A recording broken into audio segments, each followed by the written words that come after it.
Hi everyone, I'm Melisa Uchida, And I'm Dagmar Bohlman. and we're here from Yoga Masters Academy. We're here today to talk to you teachers about injury prevention in our classes. Exactly, because if you remember, the Yoga Sutra 216 said future suffering should be avoided. Future suffering. Now, we all know that we want to teach a class that students enjoy and that they want to go to and that they feel really good afterwards. But there are a lot of postures that can really hurt, and we do so many repetitive movements that we could end up actually hurting a student and not even realizing it. So, in terms of injuries to the neck, to the shoulders, to the wrists, to the hips, to the feet, you probably all have heard of somebody getting injured in a yoga class. And yet, here we think yoga is solving people's problems, not creating them. So today we have 5 suggestions for you how to lead safe classes. The first one is breath. So with Sthira Sukha Asanam, we really want steadiness and ease within the practice. And that means to encourage your students to be breathing in and out through the nose. And if a student is not breathing, that's a good indication to you that they're working too hard. So the breath can be your litmus test. So then as a teacher, you can also use number 2, language, the way that you talk and encourage people to feel in their poses rather than demanding a particular execution in deepening the pose or asking for a full expression of the pose.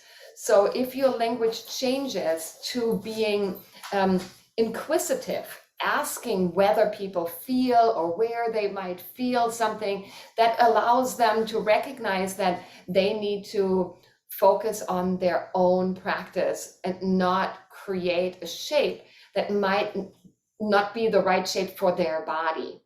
Yeah, a lot of times too, when if someone is used to taking an exercise class, whether it's a spin class or something, you use words like harder, deeper, faster, push. All of those kinds of words are too aggressive for the yoga practice. We want to invite, we want to welcome, we want to listen, and it really is about getting the student to find out for themselves really what the right shape is. I also find, and maybe you could relate, but that there would be this, oh, I need them to look like this. You know, that there's one yoga shape. So if you take a warrior two, everyone's going to look the same in a warrior two. And that's just not the way that we want to be teaching, because we all have different shapes. And we should encourage people to find the right pose for them. I oftentimes say, there is a pose for everybody, but not everybody has to fit in a particular pose. Yeah, so the more that you can play around with language and use inviting language or soft language, that will encourage your students to find the right shape that's for them. And also as a teacher saying, oh, I accept where everyone is, no matter that, it doesn't matter what the end shape of the pose is. It's really about the journey of self-discovery that happens when we're on our yoga mat. 100%. And on that journey, if we're rushing, we don't have the time to really acknowledge and realize where we are at. So it's a little bit like you're driving your car at 85 miles an hour, and everything else just passes by you so quickly, you don't see the individual trees. And that leads us to our suggestion number 3. Pace. The pace of your class. How quickly or how slowly are you teaching your class, and what does that mean for your students? You know, I remember teaching a Mysore class. This must have been over 10 years ago, and it was a Mysore class that was sort of it was a partially led, so it was just cueing the breath. But there would always be the students who wanted to go first, who wanted to be like, it was almost like there was a silent race for who could get through the sun salutations the fastest or something. Well, it's all about mindfulness. So we can easily teach too quickly, and that hurts our students. Oh, you know what else I noticed? It's a funny kind of thing you don't really think about, but how much caffeine someone drinks before teaching, Mm, that can really have a big impact on their teaching. on their pacing. Hmm. So I noticed that if I would have too much caffeine, if I now I'm 1 cup of coffee a day, if I had too much coffee, my pace would be a lot faster. And if I had 1 cup of coffee or no coffee when I switched to tea, that it was a very different feel to the class. Also, the music that you choose has an effect on how quickly you teach. So if you have a fast beat soundtrack in the background, that will pick up the pace in which you teach. So if you know that you're already going fast and today is a day that you want to slow everything down, choose your music wisely or don't use music at all. Yeah, not using music at all is really good, I think, for a lot of new teachers, so that you can just find your own rhythm without relying on the music to keep your momentum or to set the pace for you. Something else with pace, I'll come back, I'll find it.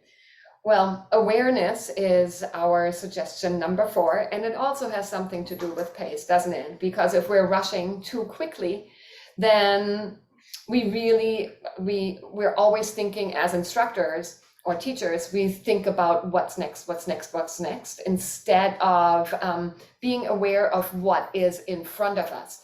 So to teach a safe class as an aware instructor, that means that we need to look up and look around and see what's going on in the classroom and notice whether people are in an alignment that jeopardizes their knees or their shoulders and help them correct that.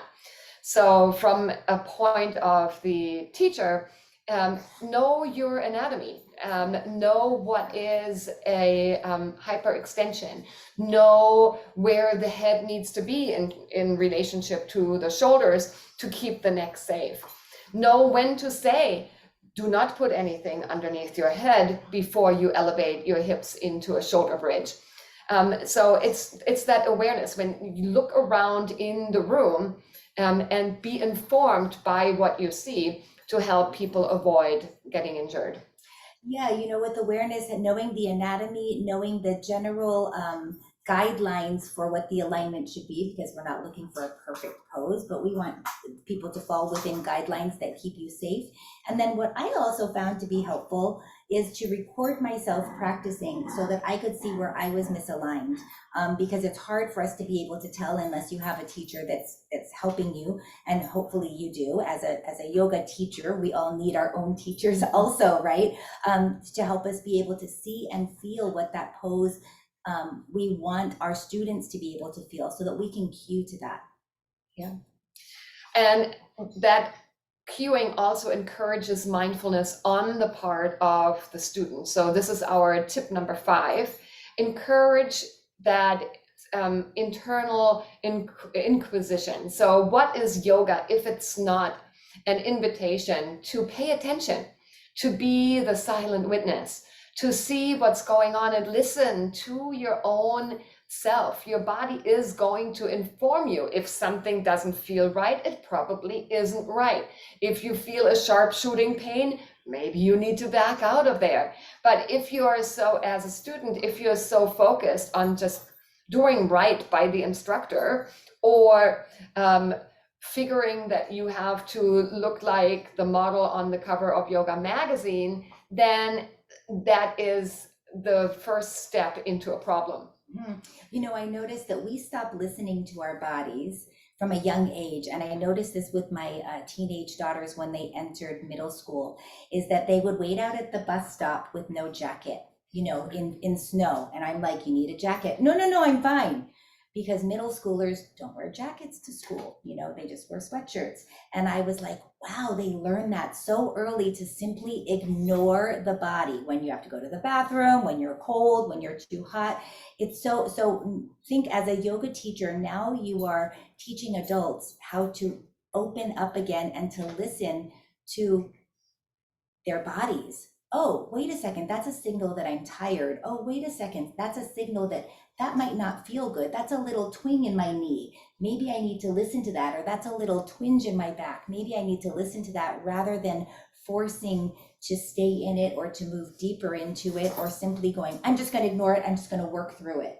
You know, that's kind of, think of that as like a younger way of working with the body. And now as a mature yoga teacher, you really want to encourage students to take the time to listen to their bodies, and then to respect and take action on it and go, oh, wait a second, you know what? Child's pose is perfect for me right now.